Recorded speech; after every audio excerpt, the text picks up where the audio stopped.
Moaning is my preferred way to communicate with my lovers. Deep sighs, guiding them to my sweet spots. My way of saying, yes, please, more, right there. But in high school, I got a reputation for being too loud. After prom night with my boyfriend, eating ecstasy, and I didn't give a fuck who heard me. My best friend let me know the next day it wasn't cool. So I got quiet. So quiet that I stopped saying anything. But my boyfriends didn't understand how to translate those nonverbal cues that I was giving, so I had to go back to words. In my family, children were supposed to be seen and not heard, and I was still considered a child.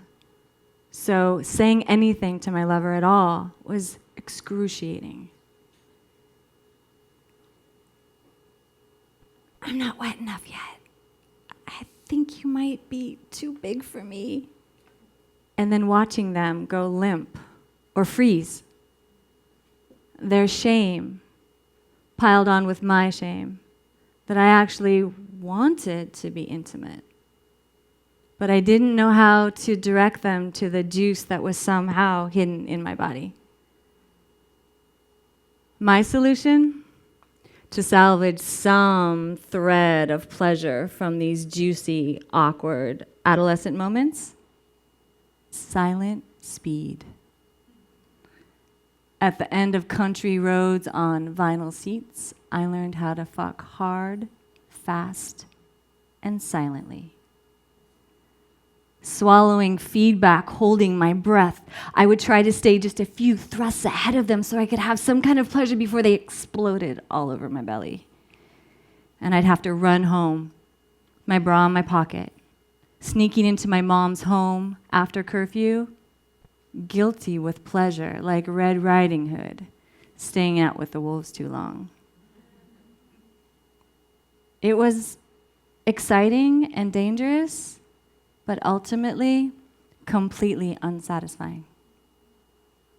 And after many years, I fell in love with a man who was different. I needed to slow way down so I could stay connected to his heart. And I found out the slower I went, the more sensation I had, and the more pleasure I had. And so for years, I practiced slow, safe sex, but I was still silent. And so I had to break that cage of my own making. And I left that relationship to live alone for the first time in 10 years. And that's when I devoted myself to the art of self-pleasuring.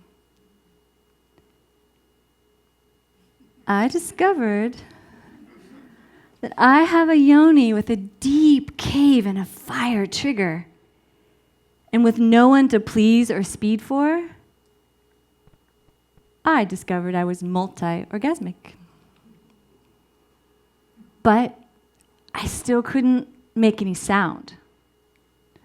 I had a shyness that was laced with shame, even alone. So one night, the coyotes, they gathered near the meadow, near my house. They were yipping and barking and howling. I couldn't tell if they were fucking or if they were fighting, but I was sure they were calling to me. And in my nighttime practice, I decided to join them. That night, I didn't stuff my face in a pillow. I didn't hold my breath. I opened my throat and I was real and I was loud and I cried and I moaned and I howled.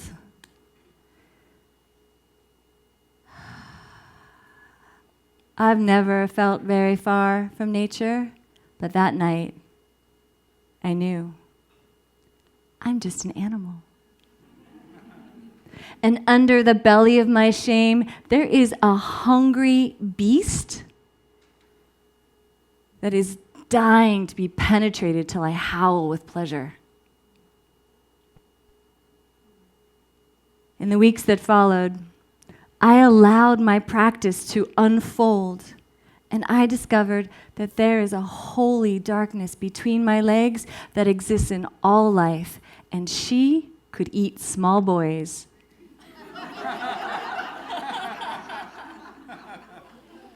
And leave present men.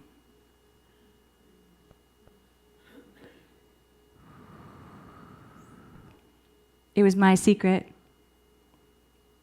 Until this last summer, I met a younger man with coyote medicine.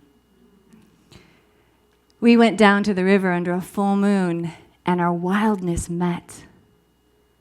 I felt safe in a kind of dangerous way, and our passion caused the river otters to swim upstream to be near us.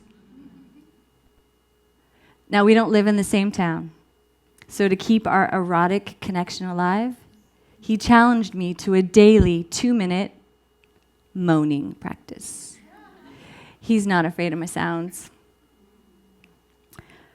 But I was kind of shy still.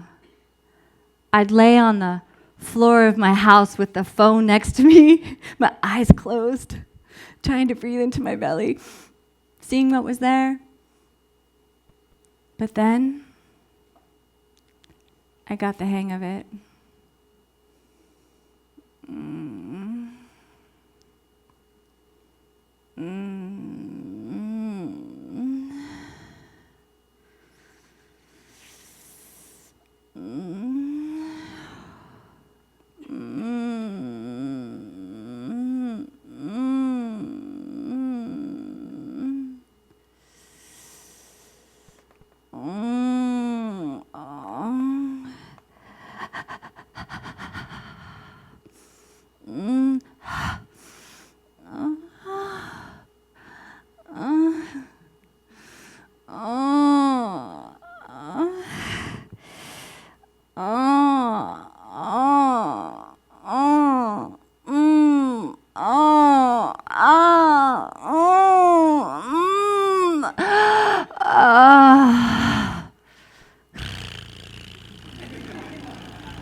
This practice has rippled out into my life.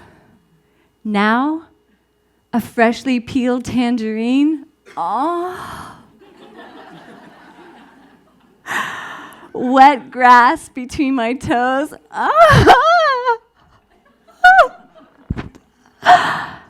fresh hollandaise sauce on Sunday morning.